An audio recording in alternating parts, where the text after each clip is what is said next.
Hi guys, my name is Ethan Hine. I'm one of the developers of Play With Your Music. I'm talking to you from Studio B in the NYU Music Technology program where I'm a master's student. Studio B, as you can see behind me, is where all of the groovy vintage retro synthesizers are, so it's a fun room to be in. I'm going to be talking to you today about the musical structure of Sledgehammer by Peter Gabriel, and if you want, you should pull up the musical structure graph that we made as an example of how you create these structure graphs for your own songs. So the reason that we're asking you to do this is it really helps you listen past the surface of the song and get into its underlying skeleton, the things that make it work, by trying to figure out what the sections are, when they begin and end, by trying to parse out the different individual instruments, when they enter and exit. It helps you put yourself in the mindset of the songwriter and the producer and the other musicians who worked on the track. And you can start to say, yeah, why did they bring that instrument in there? Why does the chorus repeat that many times at the end of the song? So yeah, I think it's like a really good way to mentally prepare yourself for producing your own stuff. So Sledgehammer is a real 80s classic. It came out in 1986. It was co-produced by Peter Gabriel himself and Daniel Lanois. Daniel Lanois, an associate of Brian Eno's, who produced a bunch of U2 albums, all the really huge ones. Also produced some of Bob Dylan's albums. You should look him up on Wikipedia. I guarantee you have heard some Daniel Lanois albums. And Sledgehammer has kind of an R&B vibe. Peter Gabriel said in an interview that it was his opportunity to sing like Otis Redding. But it's not a pure funk R&B song. It also has that kind of glossy 80s pop quality to it, and we're going to talk about why it sounds the way it sounds. A couple technical things before we really dive in. First of all, both in this video and in the structure graph, all of the timings that we refer to are from the version of the song that's on YouTube, which starts with 14 seconds of silence. The version of the song that you get from iTunes or that's on the album does not have this 14 seconds of silence. So if you want to follow along using that version, just subtract 14 seconds from any of the times that we mentioned, and you should be good to go. All right. So Sledgehammer begins with a synthesized flute. It's a shakuhachi, a Japanese bamboo flute, and it's being produced on a synthesizer called the EMU Emulator 2, which is an early digital synthesizer. And when I say early, I mean the sounds were stored on floppy disk. Pretty cool. If you want to see an EMU in action, watch the movie Ferris Bueller's Day Off. The scene where Ferris is in his bedroom and he's playing back all of these like coughing and disgusting body sounds to make it seem like he's actually sick. All that stuff is being played on an EMU emulator. So the song doesn't really get going until 32 seconds in, at which point all of the instruments enter at once. They start playing that famous riff. Right away, you can tell that this song was written by a keyboard player. That riff is on E-flat minor pentatonic. If you're a guitar player, E-flat minor pentatonic is a nightmare to play. It's a total pain. But on the keyboard, it's a piece of cake. All you have to do is play the black keys. You can probably figure it out for yourself in about 10 seconds. So the instruments that riff is being played on are mostly horns, but they have kind of an unearthly, fake-sounding quality, right? So the horns themselves are a trumpet and tenor sax. There's just two musicians, but they've probably been overdubbed a few times for extra thickness. The guys playing are from the famous Memphis horn section, presumably hired to give that authentic R&B feeling. But first of all, they have like a weird reverb on them, a weird artificial reverb. It's a reverse reverb actually, so instead of the sound attacking and then falling away, the reverb actually builds up from silence. Also, the horns are doubled by a synthesizer.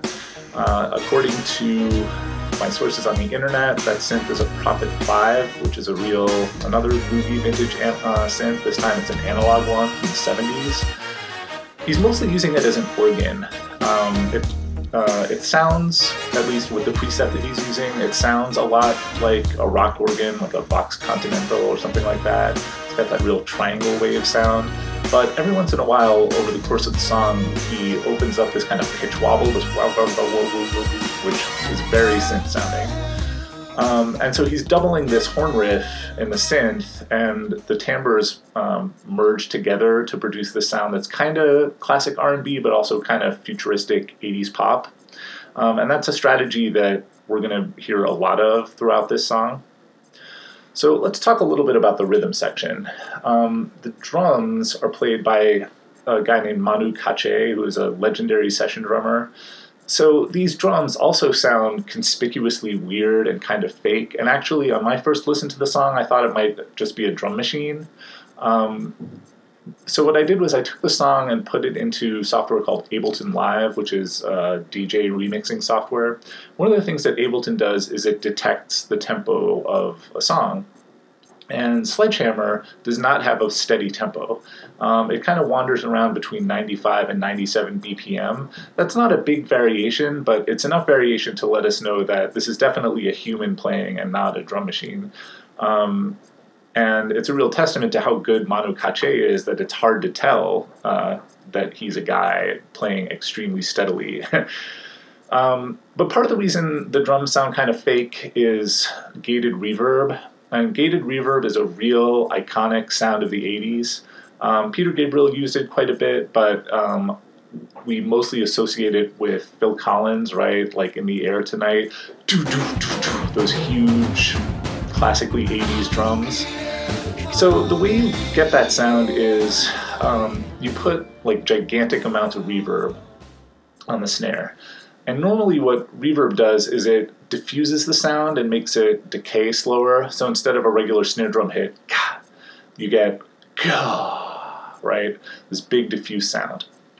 What a noise gate does is once the signal falls below a certain amplitude threshold, below a certain loudness, the noise gate just cuts it completely off. So when you apply it to a snare drum with a lot of reverb, instead of it just cuts it off as soon as the sound starts to decay.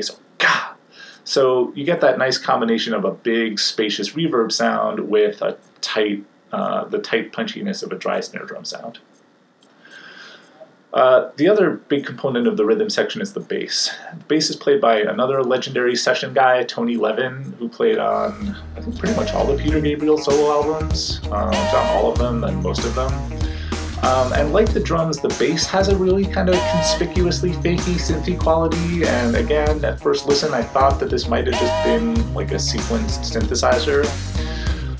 It was really hard to figure out exactly what was going on with this bass until someone on the internet told me that apparently Tony Levin is playing a fretless Music Man Sabre bass, and the fretless bass has a very distinctive kind of tone to it. He's playing with a pick, which is where you get that distinctive plucky quality, and he's running the bass through an octave pedal. And what the octave pedal does is just creates a duplicate of the signal that's an octave lower or higher, in this case lower. And just between those few simple things, the fretless bass, the pick, and the octave pedal, you get this sound that kind of sounds like a bass guitar, but also kind of sounds like a synth. Tony Levin, by the way, was so into this idea of like a percussive bass sound that he eventually invented funk fingers, which are little wooden drumsticks that he taped to his first two fingers on his right hand, so he could basically drum on the bass strings.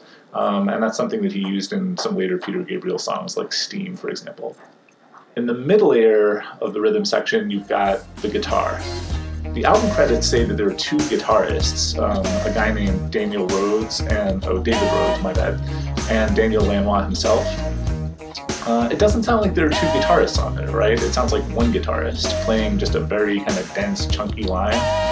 The way that they got this effect was they had both guitars with identical kind of tone. They both have this dry, scratchy, trebly funk sound. And this idea of getting one kind of dense, chunky instrument sound by overdubbing a bunch of the same instrument is something that you hear in other pop songs as well. The coolest example I can think of is Superstition by Stevie Wonder, that main keyboard part. If you've ever tried to figure that out, it's actually surprisingly hard to play. The reason it's so hard to play is that that's not one track of keyboard, that is 8 tracks, overdubbed and overdubbed and overdubbed and overdubbed. So yeah, if you had 8 people, you could really replicate it accurately, but it's going to be difficult to do on your own. So an interesting thing about the mix of the guitar on Sledgehammer is that the guitar is very much in the background, right? It's there, but it's not too prominent. And that's what really makes this song sound more like a pop song than a rock song, right? In rock and roll, the guitar is the dominant sonic element along with the drums and the vocals. It's loud, it's in your face. If there are keyboards in a rock song, they're usually back in the distance somewhere. On this song, the keyboards are really loud and up front, and the guitar is more of the kind of tasteful background element. Okay, so the beginning of the song, like I said, it's E-flat minor, and the horn riff repeats over this short chord progression, E-flat minor, B major, and A-flat major. And then it lands at 52 seconds in on E-flat major, which is kind of a surprise, like a cool little thing shifting between major and minor. And this is where Peter Gabriel's vocal enters. So his vocal starts with this little 4-bar phrase. I can't actually figure out what it is that he's singing, and apparently neither can anyone else. So Peter Gabriel's voice. He's a really distinctive singer, right? He's got that kind of throaty, hoarse, sort of world-weary voice. He does not have great chops as a singer. I love his singing, but his pitch is a little shaky. And if this song were recorded today, they probably would have used some auto-tune on him and smoothed that out. But I'm glad that they didn't, because I think that his kind of human-sounding singing is what keeps the song from being too kind of glossy, too perfect, and too cold. And later on in the song, when he does these yelps, he doesn't come anywhere near hitting the pitch correctly, but again, I think that's kind of endearing. So we had a little bit of a disagreement while we were working on the analysis of this song, how we should label these different parts. So Brad Swanson and Alex Ruthman, who worked on it with me, think that right here at 52 seconds is where the first verse starts. I disagree with them. I hear this first little 4-bar phrase as actually being the end of the intro. But anyway, we all agree that by 1 minute in, the first verse is underway. So the harmony through here is totally static. It's just E-flat 7 chord all the way through. All the instruments are just kind of riffing on that one E-flat 7 chord. So at a minute 22, there's a dramatic chord change where the chord shifts down to D-flat. And here again, we run into a little bit of a debate. Brad and Alex think that this signals a new section, a pre-chorus. I disagree with them because, to me, this just feels like it's part of a really long verse. Usually the pre-chorus, like you would expect from the name, is the thing that leads into the chorus, and we're still a ways from the chorus of this song. So at a minute 32, we enter what Brad and Alex consider to be verse 2 and what I consider to be the second half of verse 1. It's pretty much the same as the earlier verse. It's the same combination of instruments and same harmony and all that. The really big change comes at a minute 56 when we finally arrive at the chorus. Now, a minute 56 is really late in a pop song for the chorus to arrive. There's a saying in pop songwriting, don't bore us, get to the chorus. A lot of famous pop songs put the chorus right in the first second of the song. Think about the Beatles. She loves you, yeah, yeah, yeah, right? You're at the chorus right at the jump. So this song makes you wait a long time for the hook. I mean, 2 minutes, a lot of pop songs are basically over by 2 minutes. The reason I think you don't get bored waiting this long for the chorus is that the chorus is not the only hook in the song. That first opening synth riff, ba-da-da-da-da-da, that's a pretty strong hook right there. Also, the verse melody is a really strong hook. Ba-da-da, ba-da-da-da-da, ba-ba-da-da. Right, so already you've got, 2 hooks that are probably stronger than most people's choruses, and also you have that, great funk groove, so yeah, you're definitely not bored waiting for the chorus to come around. There's a new instrument that enters in the chorus, which is a piano. It's not an acoustic piano, it's a very conspicuously fake-sounding digital piano. According to the internet, that piano is being played on a Fairlight CMI. CMI stands for Computer Music Instrument. There's actually a CMI in the room with me. There it is, can you see it? It's get my head out of the way. It's that thing with the computer monitor. There we go. So it looks pretty low tech, but the Fairlight CMI was actually an incredibly sophisticated and cutting edge digital synth back in the early 80s. It cost, I don't know, $25,000 or somewhere in that neighborhood. Yeah, a pretty heavy duty piece of gear. At the end of the chorus, at 2 minutes and 12 seconds, we get this little 4-bar break. And the texture thins out quite a bit because both the keyboards drop out, the Prophet 5 organ sound, and the digital piano. And there's a new arrival, which is the backup singers. Now, we've already heard Peter singing backup with himself, but now we have this choir of African-American, kind of Motown-sounding female backup singers. Very interesting to combine backup singers with Peter singing backup to himself. Kind of gives you these 3 vocal sounds that are all operating together: Peter's lead vocal, Peter's backing vocal, and then this other backing vocal by these women, which I think is a pretty interesting choice. At 2:12 you get the break, and at 2:21 we get the third verse, or what I consider to be the second verse. It's got a little bit more intensity to it than the earlier verses because the horns are playing underneath it, just playing long, sustained tones. At 2:41 there's a double chorus, and that leads us into the second break at 3 minutes and 12 seconds. Again, a normal pop song would be over at this point, or if not completely over, mostly over. But Sledgehammer is really just kind of getting going at this point, and this is actually my favorite part of the song. So first there's yet another new timbre, which is Peter singing the words sledgehammer through a vocoder. And the vocoder has this really groovy, kind of robotic, early hip-hop disco vibe. Anyway, at 3 minutes and 22 seconds, we get into the second part of the break. And now a really interesting thing happens, which is we go back to that chord progression that we heard at the intro. We go back to E-flat minor. And there's that chord progression, E-flat minor, B, and A-flat, with the shakuhachi playing over it.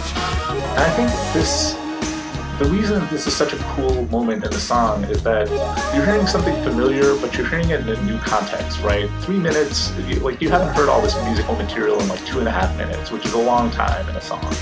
So it's familiar, but it's surprising. And that combination of familiarity and surprise, I think, is like the most powerful emotional device that you have in your songwriting and production arsenal. Really a cool thing. So at 3 minutes and 42 seconds, we enter the song's final section, which is just an extended groove on that E-flat minor chord progression.